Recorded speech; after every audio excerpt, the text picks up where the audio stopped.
दोस्तों, उत्तर प्रदेश में पंचायत चुनाव को लेकर पिछले कुछ समय से लगातार सस्पेंस जो है वो बना हुआ है।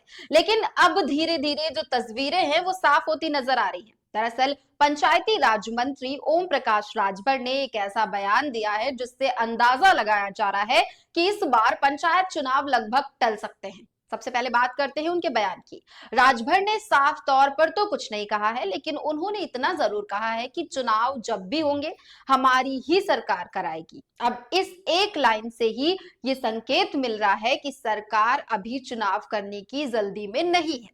इसके साथ ही मामला फिलहाल हाई कोर्ट में भी चल रहा है, इसलिए सरकार और प्रशासन दोनों ही कोई जल्दबाजी वाला फैसला नहीं लेना चाहते हैं।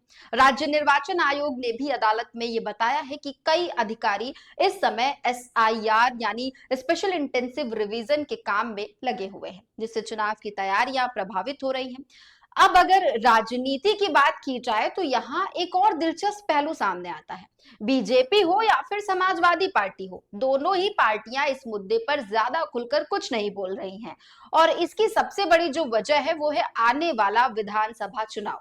दरअसल यूपी में विधानसभा चुनाव में अब सिर्फ 10 से 11 महीने का समय बचा है।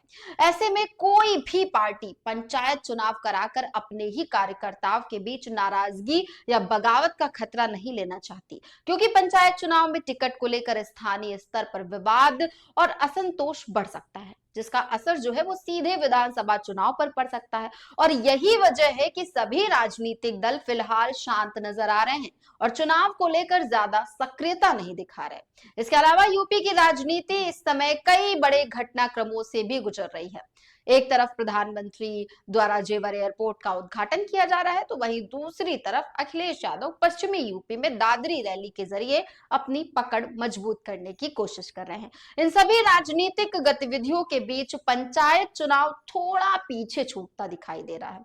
अब ऐसे में सवाल ये उठ रहा है कि क्या सच में पंचायत चुनाव टल जाएंगे? तो इसका सीधा जवाब अभी भी किसी के पास नहीं है, लेकिन जो संकेत मिल रहे हैं वो तो यही बता रहे हैं कि चुनाव विधानसभा के बाद ही कराए जा सकते हैं। हालांकि अंतिम फैसला कोर्ट और चुनाव आयोग के स्तर पर ही होगा, लेकिन फिलहाल के हालात को देखते हुए इतना जरूर कहा जा सकता है कि पंचायत चुनाव को लेकर जो अनिश्चितता थी वो अब धीरे धीरे एक ही दिशा में जाती दिख रही है। और अब सबकी नजर इस बात पर टिकी हुई है कि आने वाले दिनों में सरकार और चुनाव आयोग इस पर क्या अंतिम फैसला लेते हैं। आपकी क्या राय है? कमेंट करके हमें बताइएगा जरूर।